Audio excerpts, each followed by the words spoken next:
I don't know how to carry on. With you, I know what I know. Don't you know it hurt me more than I could put up. I don't know how to carry on. With you, I know what I know. Don't you know it hurt me more than I could put up.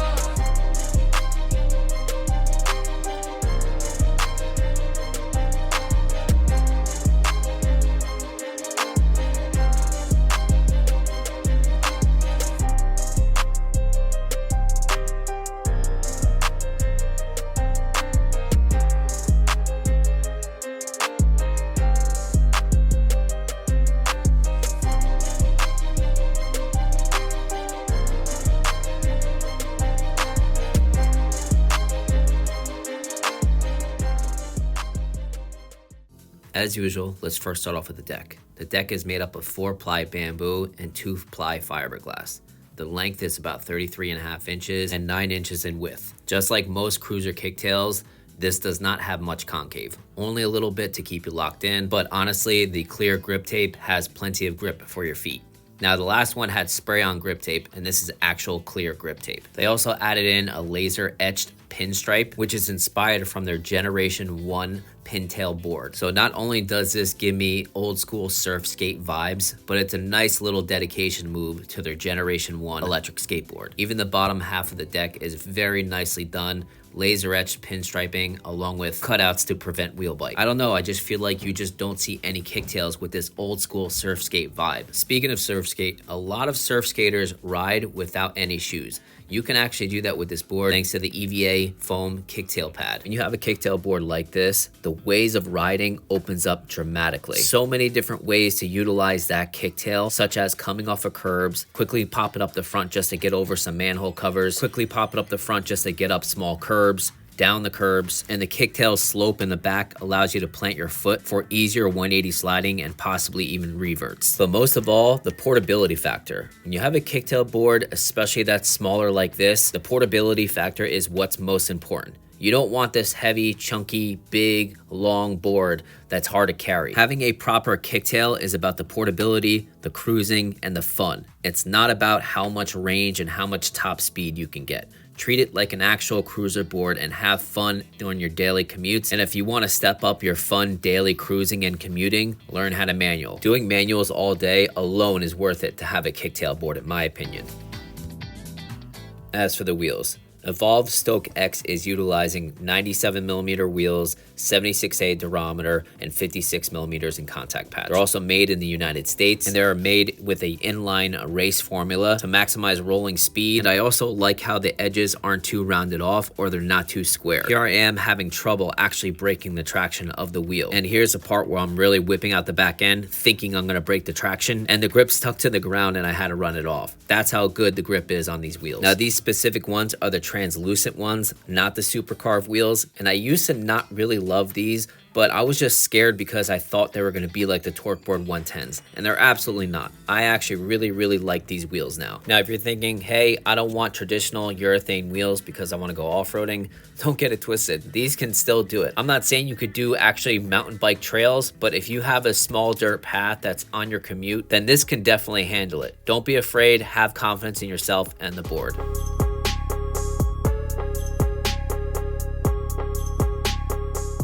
Now, I've always said I've enjoyed Evolve 97mm traditional wheels. In fact, I think I've owned every color combination. So what's cool about Evolve, just like all their other boards, you get to choose which wheel colors you want. Now, in my opinion, I like blue, orange, and white the best. Now, if you're asking about their new super carved 97mm orange wheels, from what I'm told, they will be an added option. But as some of you may know, orangutan caguamas are still my absolute favorite traditional urethane wheel, and those are an option for the STOKE X. But I'm definitely looking forward to riding more of their translucent wheels.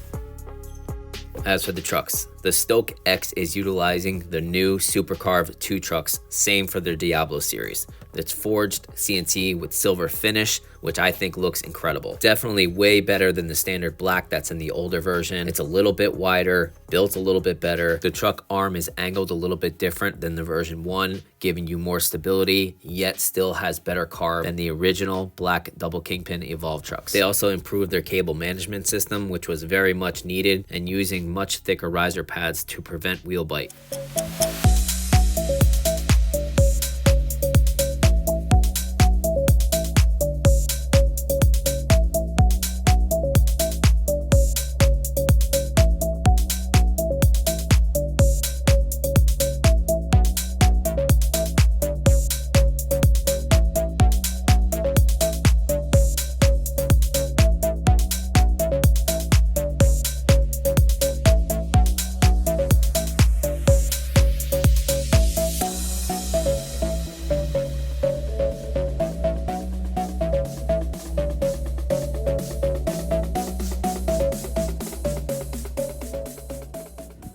So I'm gonna come from over there, do this small, skinny, narrow path, and try to make a toe side turn. Not much room. And by the way, my trucks aren't crazy loose at all. As you can see, you have about 3 or 4 threads showing, so they're not crazy loose, but they're definitely not crazy tight.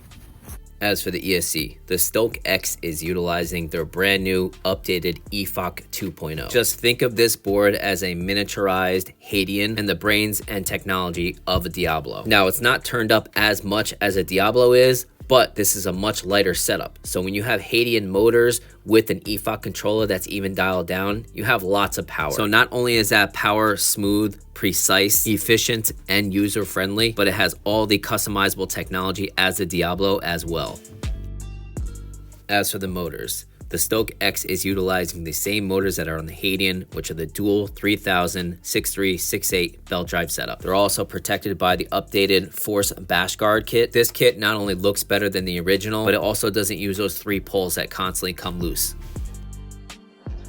Okay guys, here we go. Giant hill test, Evolve STOKE X, stock 97mm with stock 38T. Now they are doing 38T now instead of 32T.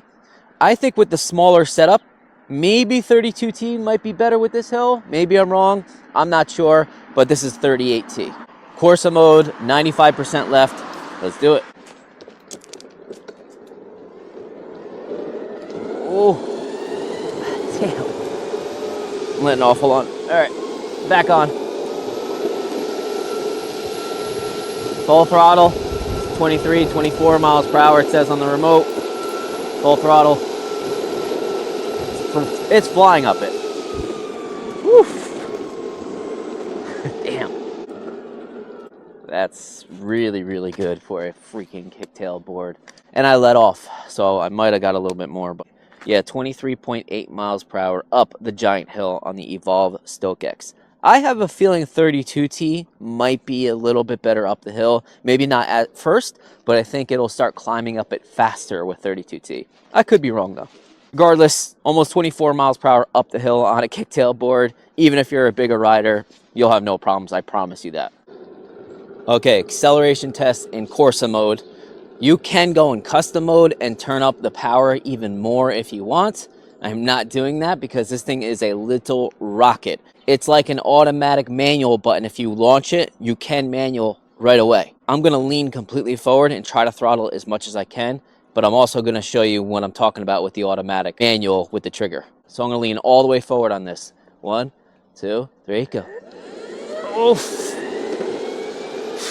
So much power for such a little kicktail. Now, even if you're moving, you can automatically just manual the board just by full throttling. So you'll see I'll have my finger off the trigger, throttle. You see that? Finger off the trigger, throttle. When I'm full throttling it, it's just the board that does all the work. So if I want a manual, you'll see my kind of shoulders go up. So this is me doing a manual. If I want to do a trigger manual, I'm calling it, I'm not doing this, watch. So finger off the trigger. You see how the board just freaking just pops right up? So what's good about the Bash Guard, it's right there to protect you so you don't go completely backward. So you can't go up too high, as you see. Lots and lots of power. It'll do it even while you're moving. Okay, brake test at 15 miles per hour. You can turn up and down the brakes in the app if you wish. Here we go. 1, 2, 3, brake. Perfect. I love it. The throttle curve and the braking on Evolve, I've said from the beginning, ever since they came out with the EFOC, like the GTR2 and the Hadean, my favorite by far. Okay guys, here we go. Top speed test on the STOKE X, 97 millimeter wheels, 38T. Now, if you wanted more top speed, you can go to 32T, but it comes stock with 38T. Corsa mode, let's do it. Woof.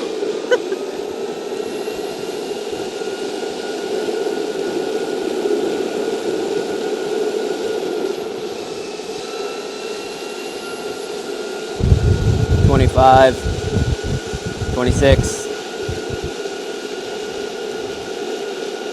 Now going up a hill.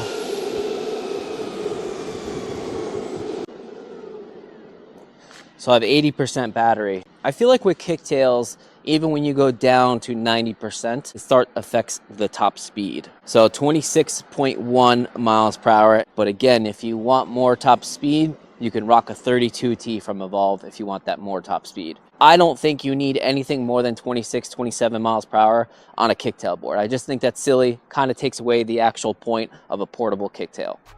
As for the battery, the STOKE X is utilizing a 12S 2P 432 watt hour 10 amp hour Samsung 50S battery. So not only did they triple the capacity from the original STOKE and now using top-notch cells, but the board only gained 2 pounds. As for range, I'm a 160-pound rider and the temperature was about 48 degrees Fahrenheit. I rode in about 60% Corsa mode and about 40% sport mode. I got a total of 23 miles on the new STOKE X. Okay, so we're at the hill test area. Now, before I get started, it takes about 3.5 miles to get to the giant hill where we do the test. And I stayed in eco mode all the way here because, as you know, for a kicktail, 3 to 4 miles is pretty significant. So I wanted to save as much power as possible to get up the hill. That being said, first off, eco mode still does 24 miles per hour. And there's still plenty of power. I've actually said this on the Diablo as well. So if you want significant amount of range, you can ride in eco mode. Unless you're over 300 pounds, eco mode is plenty of power and plenty of top speed. You might not prefer it. If you really want to maximize your range for that specific ride day, go in eco mode. 24 miles per hour on the STOKE X, and I still have 95% left. And I did about 3 miles of riding. That's really good. Okay, 9% battery left. Corsa mode. Let's see what kind of power it still has. Okay, 1, 2, 3, go. Let me try that again. 1, 2, 3, go. That's fucking crazy. 1, 2, 3, go. Go. All right. 1, 2, 3, go.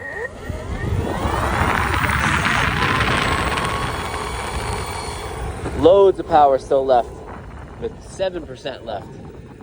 So as for the remote, I did a few videos on this remote and one specific one to directly talk about everything the remote does. But I'm just going to quickly show you aluminum military grade framing. So it's very, very durable. You got your brake, you got your throttle here. Now, some people don't like that, and that's fine. I respect that. But growing up riding dirt bikes, motorcycles, race cars, I'm used to a separate lever for a brake and a throttle. Now you got your colored screen. I like how when you throttle it, you can see the RPM gauge. It's kind of like a race car, and you could actually change that color too, which is really cool. So you also have your trip miles, what speed mode you're in, your actual speed, which you can change from mile per hour to kilometers per hour if you want. And then your numeric readout of your battery for your board, which I love. And you'll also have your battery meter for your remote. Now, I'm not going to go over every single feature. I will put the link below to explain this remote in full detail, but this is basically the best on the market, and there's so many things you could do with this remote. Few things worth mentioning. Now that the STOKE is utilizing hadean motors, they are bigger. And when they're bigger, you have less ground clearance, which means bash guards sit very, very low. That's okay. Let them do their job. They're going to get scraped up. But just know every other little pothole you hit, every time you go up a driveway. Just expect the bash guard to make contact. Also, the Evolve 97s are their own ABEC core. As you can see, it's very different from a traditional cloud wheel ABEC pulley. So if you plan on using your own ABEC wheels, they will not work on the standard Evolve ABEC pulley. Now, speaking of other wheels, I tested 105s on the STOKE X. The front did not have wheel bite, leaning all my weight in the front corner. However, the rear just hit. So I do not recommend using bigger wheels for the STOKE X. Now, all the Evolves basically use a 1/8 Allen key for almost everything on their boards, and I highly suggest buying this tool from Amazon. I think it's about $7, and it gives you way better leverage to access all the bolts that are on all the Evolves. Their standard skate tool comes with one, but it's quite small, and you can't really get a lot of leverage, so sometimes you wind up stripping these important bolts. The clear grip tape is really nice looking, but it gets dirty quite easy. So since the deck is so light colored with clear grip tape on top, I think using these kitchen brushes will keep it as clean as possible. Now, the STOKE X has customizable lights in the front and the back of the enclosure. So not only is it visible during the day, but while riding at nighttime, looks so cool. You also have multiple colors and different ways to illuminate the lights, such as flashing, breathing, and rainbow colored selections. Final thoughts. STOKE X is that perfect medium, meaning the kicktails like Antra, Tiny Stinger are far too big. Not only are they just generally heavy, but the geometry of the boards aren't really great for commuting. Big batteries and lots of performance eat away at portability. But with the STOKE X, it's finally just right. The OG STOKE did only 22 miles per hour and only did 8 to 10 miles of range. Now it has so much range for basically any commute. Now I think there's other boards out there that do get good speed and good range that stay somewhat small, like the STOKE Mini or the Viril Ace, but those do not have this smooth throttle curve with this power. The Viril Ace and the STOKE Mini have this raw kind of power that's not too smooth. I don't like that on a mini kicktail. With Evolve, you got precision, you got smoothness, you got the best customer service, you got awesome polish, you got the best double kingpin trucks on the market, you got an insane amount of features that allows you to customize your board entirely without any consequences, unlike something like a vest. You have lights that are customizable through the remote or the app. You have really good quality 97 urethane wheels rather than just a dime a dozen 90 to 97 millimeter China-based wheels. And you have what I think is the best remote on the market. And of course, you get Evolve's superb customer service. So if you want a high quality Carver skate type of vibe kicktail board that's not crazy bulky and heavy and that gets plenty of range and plenty of top speed with the best throttle curve and features on the market, I definitely suggest the STOKE X. Thank you for watching, guys. Please comment, like, share, subscribe. Have a good one, guys.